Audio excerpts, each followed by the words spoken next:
और देखिए झारखंड में किसानों को लेकर एक बार फिर से घोर संकट आता हुआ दिख रहा है। सुखाड़ की स्थिति बन रही है। आज अगर आप अखबारों में देखेंगे तो आपको पता चलेगा कि जो सचिव हैं, विभाग के सचिव, उन्होंने 9 जिलों के रिपोर्ट मांगे हैं सुखाड़ की जो स्थिति बन रही है। अभी जो औसत बारिश है झारखंड की, आपको बता दें 212 mm है, जो कि 43% कम है।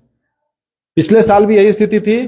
पिछले साल भी किसान सुखाड़ से मर रहे थे और वो स्थिति इस साल भी है। पिछले साल 49% कमी थी बारिश की, और अभी जैसे मैंने आपको बताया 41% जो अभी बारिश हो जानी चाहिए थी। आपको बता दें 391 mm इस हालात में हो जानी चाहिए थी।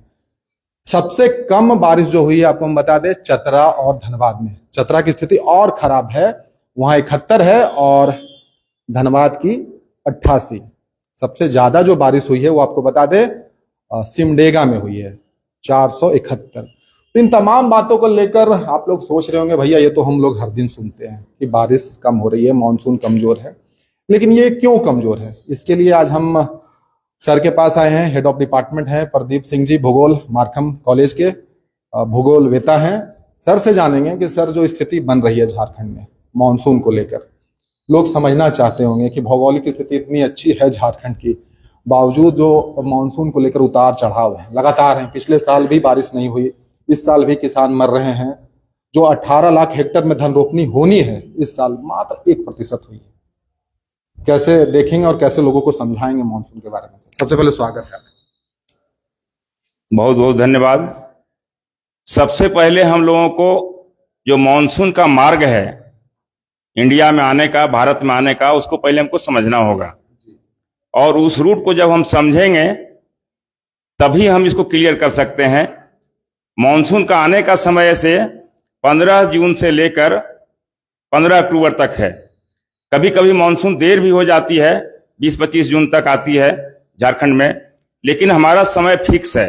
अब ये जानना होगा कि आखिर जून में ही हमारे यहाँ वर्षा क्यों होती है, या मानसून का आगमन जून में ही क्यों होता है। तो इसके लिए हमें थोड़ा मैप का सहारा लेना होगा। हाँ, गर्मी के दिनों में हमारे यहाँ तापमान बहुत ऊंचा हो जाता है, और भारतवर्ष का जो थार का रेगिस्तान है, ये जो थार का रेगिस्तान यहाँ पर है, यहाँ पर जो है सो लो प्रेशर बेल्ट कायम हो जाता है, और यहाँ पर तिब्बत का मरुस्थल है, यहाँ पर भी जो है सो लो प्रेशर बेल्ट कायम हो जाता है, जिसके वजह से पूरे मध्य भारत में निम्न वायु भार का केंद्र बन जाता है, जिसको लो प्रेशर बेल्ट कहते हैं। और इसको भरने के लिए हिंद महासागर में जो उच्च वायु भार का केंद्र बनता है, वहां से पवनें सीधे इंडिया की ओर चलती हैं। जैसे ही विषुवत रेखा को ये पार करती है, विषुवत रेखा है, ये दाहिने तरफ मुड़ जाती है फेरल के नियम के अनुसार, और भारतवर्ष के दक्षिणी छोर पर जैसे ही आती है पवनें, 2 भागों में बढ़ जाती है। एक को हम लोग कहते हैं बंगाल की खाड़ी की शाखा, और दूसरे को कहते हैं अरब सागर की शाखा।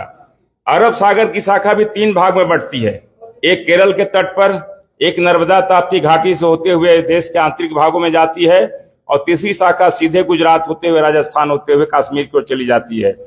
इस बार जो विलंब हुआ उसका मेन कारण है कि 10 तारीख से लेकर और 22 तारीख के बीच में अरब सागर में, और 11 से लेकर 23 के बीच में बंगाल की खाड़ी में ये जो मानसूनी पवनें हैं वो ठहर सी गई, जिसके वजह से तापमान देश के आंतरिक भाग में बढ़ गया।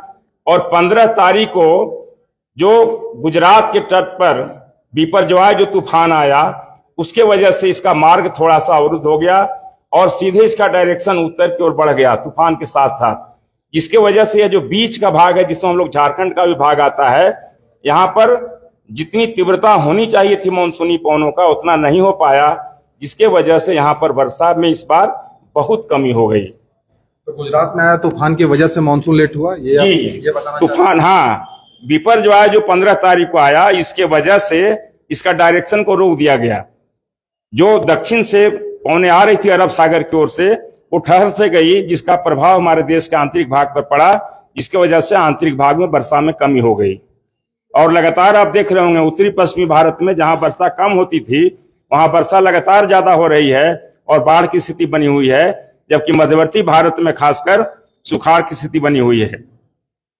ये जो स्थिति बन रही है सर, उसमें जैसे झारखंड की अगर बात करेंगे कि भूगोल की स्थिति बहुत अच्छी है, बारिश होनी चाहिए, जंगल है, सब कुछ है, फिर ये स्थिति क्यों इतना उतार चढ़ाव हर साल क्यों हो रहा है? पिछले साल भी हुआ, इस साल भी हो रहा है। एक तो आपने बताया गुजरात को लेकर जी। जो तूफान आया था। जी, तूफान के कारण अभी आप गौर करेंगे झारखंड पर खासकर, तो झारखंड में पहले जितना वन क्षेत्र था अब वह बहुत घट गया। वन क्षेत्र के घटने से भी वर्षा को जो है सो प्रभावित कर रहा है। डिफोरेस्टेशन बहुत तेजी से हो रहा है। यहाँ पर माइनिंग का काम बड़े पैमाने पर हो रहा है, जिसकी वजह से वायु प्रदूषण बढ़ रहा है। यहाँ पर औद्योगिकरण का काम बड़े पैमाने पर हो रहा है, जिसकी वजह से वायु प्रदूषण बढ़ रहा है। तो ये दो कारण भी प्रमुख कारण है कि यहाँ पर डिफोरेस्टेशन बड़े पैमाने पर हुआ और वायु प्रदूषण बड़े पैमाने पर हुआ, जिसके वजह से वर्षा को ये दोनों कारण प्रभावित कर रहे हैं। मतलब इसको वन ऑफ द फैक्टर नहीं, इसको इंपॉर्टेंट फैक्टर बोलेंगे। जी, इंपॉर्टेंट फैक्टर, ये दोनों इंपॉर्टेंट फैक्टर हैं, माइनिंग और जंगल की कटाई, औद्योगिकरण, तीन चीज को आप माने, ये बहुत बड़ा फैक्टर है जिसकी वजह से झारखंड में दिन प्रतिदिन वर्षा की कमी होते जा रही है। पहले आप उठा के देख लें, आज से 20 साल पहले तो लगभग 150 सेंटीमीटर वर्षा होती थी, आज 100 सेंटीमीटर से भी कम वर्षा हो रही है। इसका मुख्य कारण है डिफोरेस्टेशन और माइनिंग। सर, चतरा को देखा जाता है कि अक्सर यहाँ बारिश कम होती है। इस साल भी अभी जो अगर आप देखेंगे पूरे झारखंड में सबसे कम बारिश चतरा में हुई है, सिर्फ 71 mm हुई है। धनबाद भी है, लेकिन चतरा को लेकर क्या कहना सर? वहां के लिए कुछ कोई खास नहीं, चतरा, गढ़वा और बिहार का औरंगाबाद और गया जब संयुक्त बिहार था, इसको ड्राई ट्रायंगल घोषित किया गया था। इन चारों जिलों को, औरंगाबाद, गया, चतरा और गढ़वा को, ये ऐसा सिचुएशन इसका है जो ये लगभग विषि छाया प्रदेश में पड़ता है, जिसकी वजह से यहाँ वर्षा लगातार कम होती है। पहले से ही वर्षा कम होती आ रही है और जब झारखंड में वर्षा नहीं होगी तो स्वाभाविक है वहां भी वर्षा नहीं होगी। साहिबगंज में सबसे ज्यादा वर्षा हुई है, 471 mm हुई है जी। तो साहेबगंज में ज्यादा वर्षा का होने कारण है कि इस बार पूर्वोत्तर क्षेत्र में थोड़ा सा ज्यादा प्रभाव रहा। जो स्टार्टिंग पीरियड रहा मानसून का आने का, उसमें पूर्वोत्तर भारत, खासकर पूर्वोत्तर भारत पर असर थोड़ा ज्यादा रहा है। इसीलिए झारखंड का जो उत्तरी पूर्वी हिस्सा है साहेबगंज गोड्डा का, वहां पर ज्यादा वर्षा हुई है। अच्छा सर, ये उतार चढ़ाव जो दिख रहा है और कहीं कहीं बाढ़ आया हुआ है, दिल्ली की बात करेंगे, राजस्थान जैसे जगह पे बाढ़ आया हुआ है, लेकिन यहाँ सुखाड़ है, उसको कैसे, क्या ये तूफान की वजह से है? ये सब कुछ ये जलवायु परिवर्तन का देन है ये सब। और जलवायु परिवर्तन के लिए अल नीनो बहुत बड़ा उत्तरदायी है। प्रशांत महासागर में, दक्षिण अमेरिका के पश्चिमी तटीय क्षेत्र में, पेरू और इक्वेडोर के बीच में, वहां अल नीनो की स्थिति जब बनती है, यानी कि समुद्र का तापमान बढ़ जाता है, तो वैसी परिस्थिति में पूरी दुनिया में जलवायु पर असर पड़ता है और वायुमंडलीय दशाओं में बड़े पैमाने पर बदलाव होता है। यही कारण है कि हमारे यहाँ भी कहीं पर ज्यादा वर्षा हो रही है, कहीं पर कम वर्षा हो रही है, कहीं बाढ़ की स्थिति है, कहीं सुखाड़ की स्थिति है। जैसे सरकार ने तो रिपोर्ट मांगी है जी सर, आपके अनुभव से क्या लगता है सर कि जल संरक्षण जैसे चीजों को बढ़ावा देना चाहिए? क्योंकि ये तो प्राकृतिक चीज है। जी। तूफान आया, बारिश चली गई, मानसून लेट हो गया, जी, किसान तो मर जाएंगे सर। जी। 18 लाख हेक्टेयर में धन रोपनी होनी है, मात्र 1% हुआ है, समय भी निकल रहा है। आप 2 महीने बाद धान लगा के क्या करेंगे? क्या कर सकते हैं? इसके लिए क्या विकल्प हो सकते हैं किसानों को? पुराना कहावत है, क्या वर्षा जब कृषि सुखाने। आज हमारे पास बहुत सुविधा है, बहुत टेक्निक बढ़ गया है। राजस्थान जैसे जगह में हमारे जो जल पुरुष डॉक्टर राजेंद्र सिंह ने पूरा हरियाली छा दिया पूरे राजस्थान में, अपने मेहनत से, अपने पौरुष के बल पर। तो हमें भी जल संरक्षण की ओर जाना होगा। क्योंकि वर्षा जितनी होती है वो पानी नदियों के माध्यम से, छोटे छोटे नालों के माध्यम से बहकर बड़ी नदियों में, उनके माध्यम से समुद्र तक चला जाता है। तो हमको हर गांव में छोटे छोटे चेक डैम बनाने होंगे, डोभा बनाना होगा, तालाब बनाना होगा, और घर से जो मेरा पानी बाहर जाता है उसके लिए भी हमको वाटर हार्वेस्ट टैंक बनाना होगा। तभी हम भूमिगत जल को संरक्षित कर पाएंगे और रनिंग वाटर को भी संरक्षित कर पाएंगे। अगर इसको हम संरक्षित नहीं करेंगे तो सुखाड़ की स्थिति हमेशा बनी रहेगी और हमारे किसान हमेशा इससे प्रभावित होंगे। सर, आगे आने वाले समय में बारिश को लेकर क्या बातें बता सकते हैं ताकि लोगों को भी समझ में आए? अभी अब तो मौसम के बारे में कहना बहुत मुश्किल है, लेकिन जैसा कि हमारे मौसम वैज्ञानिक लोग का अनुमान है कि देर से मानसून आने की संभावना है। अभी जो स्थिति है, अभी 1 सप्ताह 10 दिन मुझे नहीं लगता है कि वर्षा होगी। जैसा हमारा मेट्रोलॉजिकल सेंटर का बार बार जो आ रहा है उनका अलर्ट, अभी 1 हफ्ता 10 दिन वर्षा होने की संभावना नहीं है। और 10 दिन वर्षा झारखंड में नहीं होगी तो पूरा किसान हमारा जो है सो बेहाल हो जाएगा, धन रोपनी काम पूरा नहीं हो पाएगा। तो ये आप सुन रहे थे, हम मार्कम कॉलेज से ये तस्वीरें आपको दिखा रहे थे जहां पर हम वो बातें कर रहे थे जिसके बारे में शायद आपने इससे पहले डेप्थ में नहीं सुना होगा। वो हम बातें कर रहे थे कि मानसून क्यों देर हुआ और मानसून को लेकर जो समस्याएं हैं, जो उतार चढ़ाव है, पिछले साल भी सुखाड़ की जो स्थिति थी, किसान जो मर रहे थे और इस साल भी जो स्थिति बनी है, उन तमाम बातों को कहीं ना कहीं हम अंदर तह में जाकर समझने की कोशिश कर रहे थे।